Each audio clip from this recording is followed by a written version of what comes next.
Dios es bueno, les saluda el pastor Héctor Salinas con el fin de compartir algo con ustedes para seguir aprendiendo.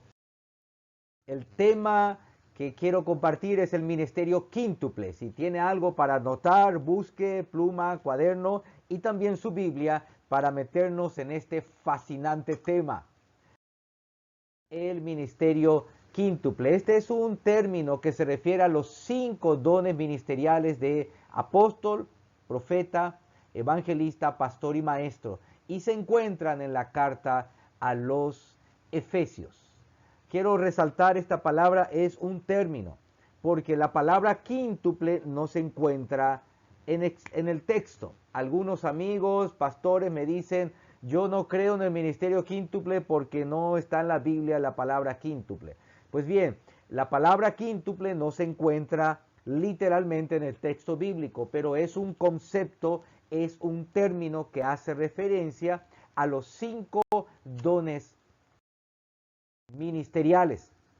Es el modelo bíblico que describe el apóstol Pablo y su propósito es equipar a la iglesia y edificar la congregación de los santos. Jesús ejemplificó el ministerio perfecto durante su tiempo en la tierra y fue la encarnación completa de todos los dones. Jesús reunió en él todos estos dones. La referencia bíblica al ministerio quíntuple lo encontramos en Efesios en el capítulo 4, verso 11 en adelante. Y él mismo constituyó a unos apóstoles, a otros profetas, a otros maestros, a otros evangelistas, pastores y maestros, a fin de perfeccionar a los santos para la obra del ministerio, para la edificación del cuerpo de Cristo, hasta que todos lleguemos a la unidad de la fe y del conocimiento del Hijo de Dios, a un varón perfecto, a la medida de la estatura de la plenitud de Cristo.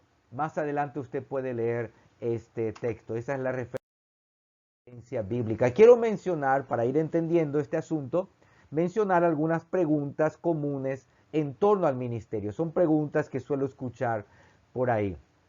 La primera de ellas, ¿es el ministerio quíntuple relevante para la actualidad?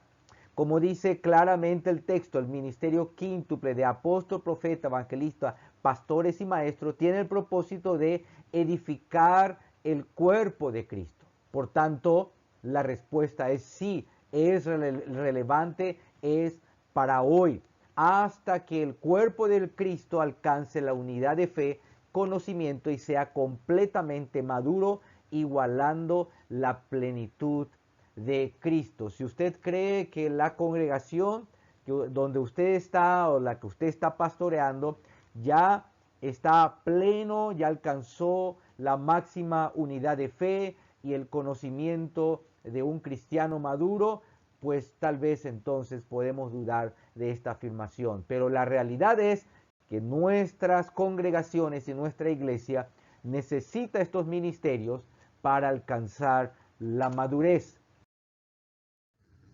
Otra pregunta, ¿qué hace el ministerio quíntuple?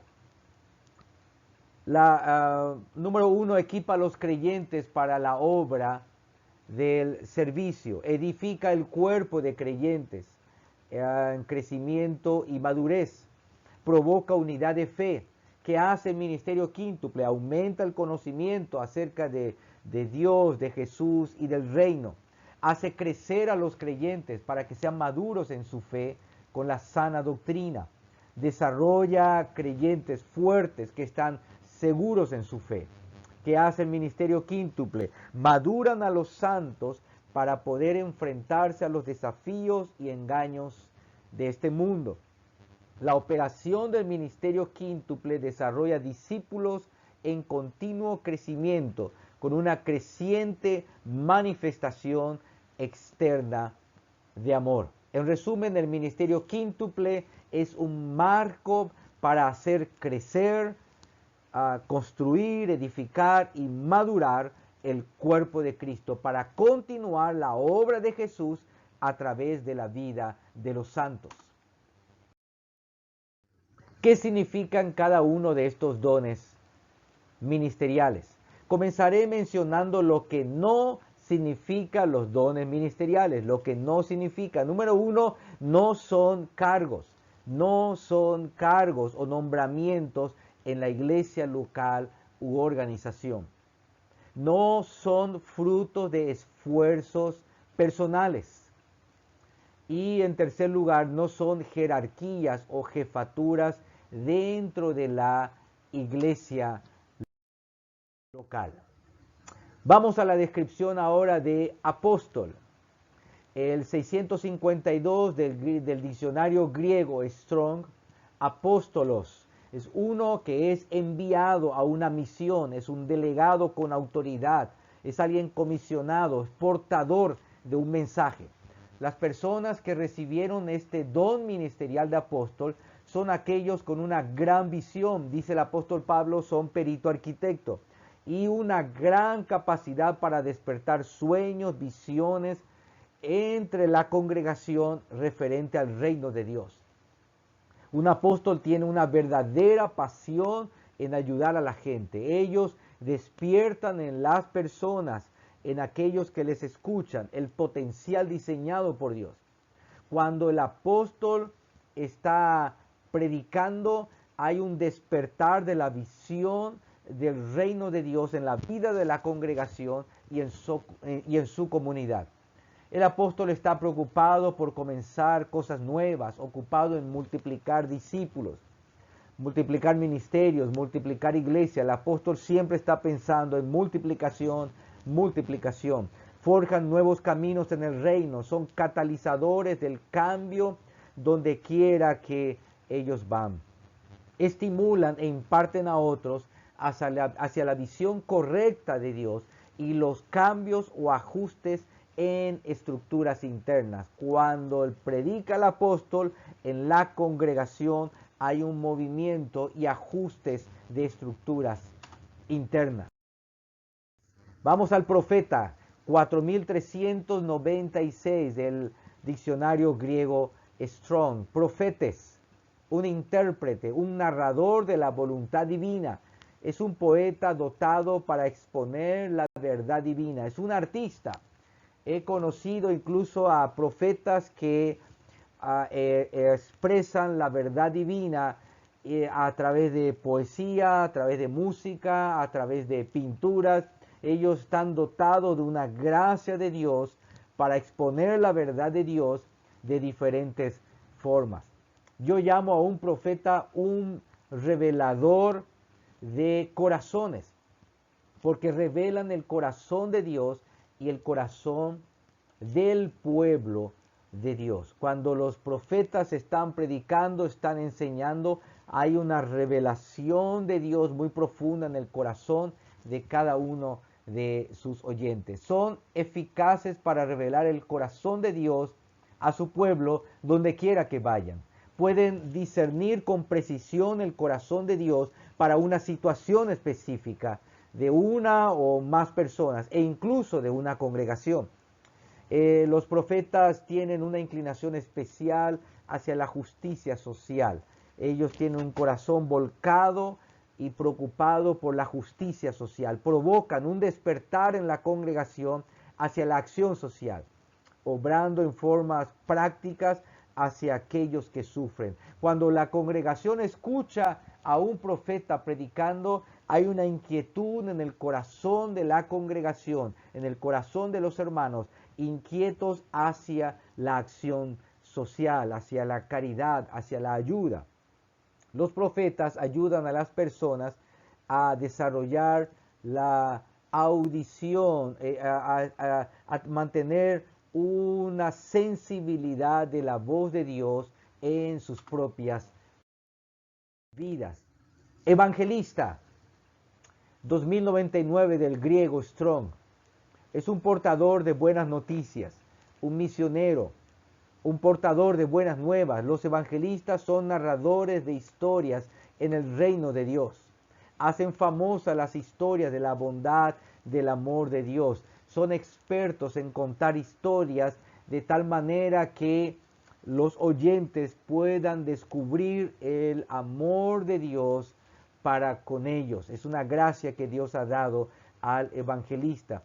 Son portadores de buenas nuevas y se asocian con Jesús para celebrar la transformación de las personas.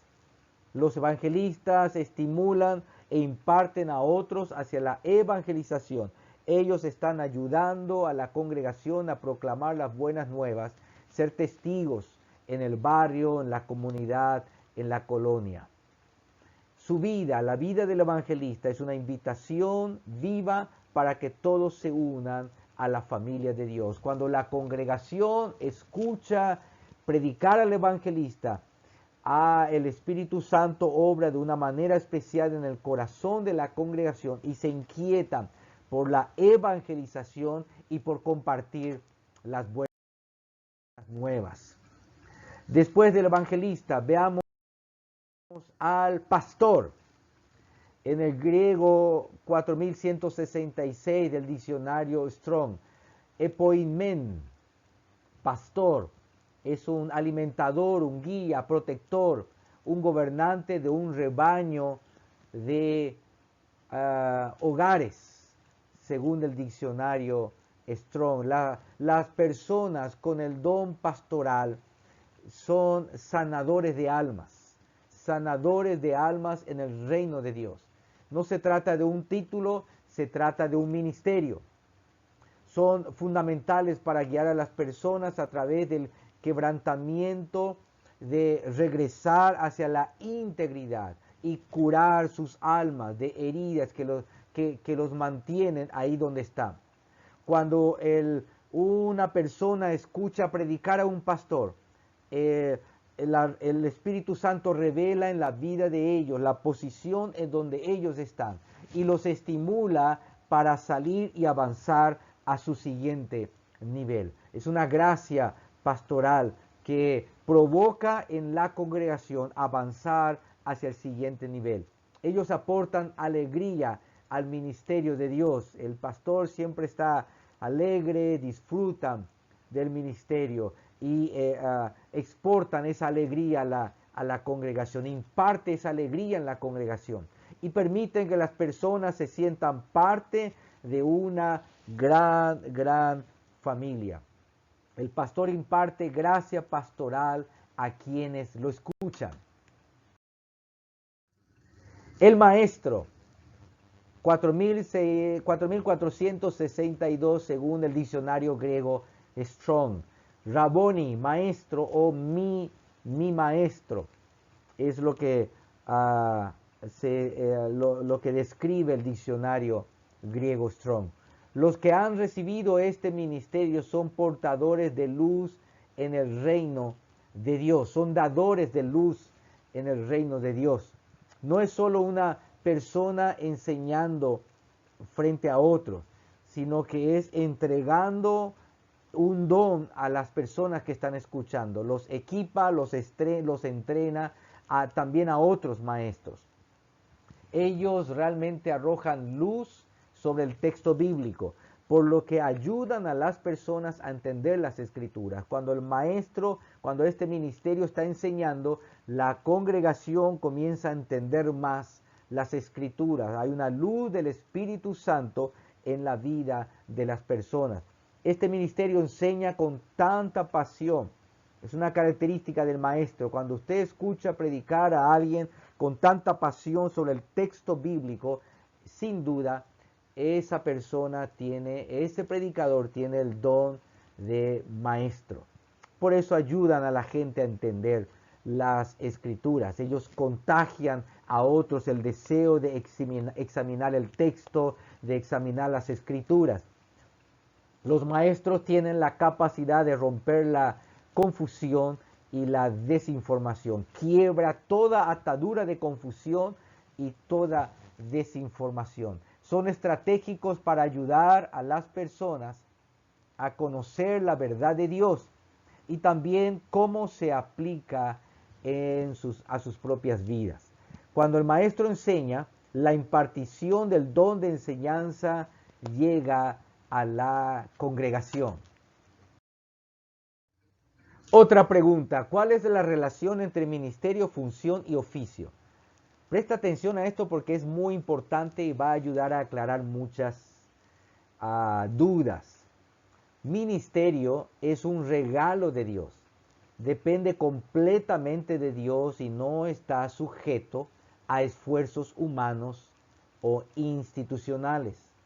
Los años de trabajo en la obra no califica a una persona para ser apóstol o para ser maestro o para ser evangelista. En los años de estudio en un seminario bíblico no le da a una persona el título de apóstol o pastor o evangelista. Entonces el ministerio no se puede adquirir por un esfuerzo humano, es un don de Dios. Alguien me dijo una vez que él fundó una congregación y está esperando fundar 2 más para llegar a ser apóstol. Pues el fundar iglesias es un fruto del don apostólico. No es que fundas iglesias o inicias iglesias para ser un apóstol. No funciona así. El ministerio es un don de Dios. No es fruto de ningún esfuerzo humano. Ahora, la función es la actividad que realizas en el cargo que ocupas dentro de tu organización o iglesia local. La función es un cargo que ocupas.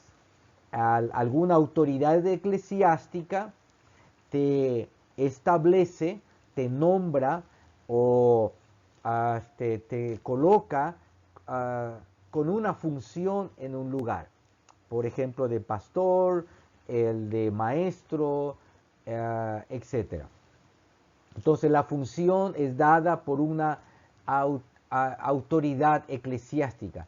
Puedes recibir el ministerio pastoral de Dios, pero eso no significa que debes tener la función pastoral. Y aquí presten atención porque esto es muy, muy importante. Hay personas en la congregación que son líderes, son servidores, ellos han recibido el don pastoral para discipular a las personas, para acompañar a otros miembros en sus situaciones. Pero algunas veces las personas piensan que por recibir el don pastoral, ellos tienen que salir de la iglesia y abrir su iglesia. No es así. No todo aquel que tiene un ministerio pastoral tiene la función de pastor. No. El ministerio es una cosa y la función es otra cosa. Usted puede ejercer un ministerio pastoral dentro de su congregación siendo liderado por su pastor, por su autoridad. ¿Se entiende esta parte? Espero que sí. Y por último, el oficio. El oficio es la experiencia que vas acumulando durante los años. Y a medida que vas aprendiendo, practicando, en la asignación que te has entregado, vas ejerciendo mayor experiencia en el oficio. Hay personas que tienen un ministerio muy claro, por ejemplo, el ministerio pastoral, y estas personas han sido colocados en la función pastoral de una misión, de una congregación por su autoridad, por su obispo, supervisor, superintendente o quien sea su autoridad, lo colocó ahí, pero le falta oficio pastoral. Y muchas veces por eso la congregación no crece o no hay edificación, no hay crecimiento personal en la gente, no porque no tenga ministerio, no porque tenga función, sino que le falta oficio. Es decir, tiene que seguir aprendiendo, tiene que seguir ministrando y practicando lo que el Señor le está guiando y con eso se va adquiriendo el oficio. ¿Cuál es más importante? El ministerio, ¿cuál ministerio es más importante? ¿El de apóstol o el de profeta o el de maestro? Ese es un tema también que escucho mucho por todos lados. Todos y cada una, esa es la respuesta. Todos son importantes, cada una de ellas.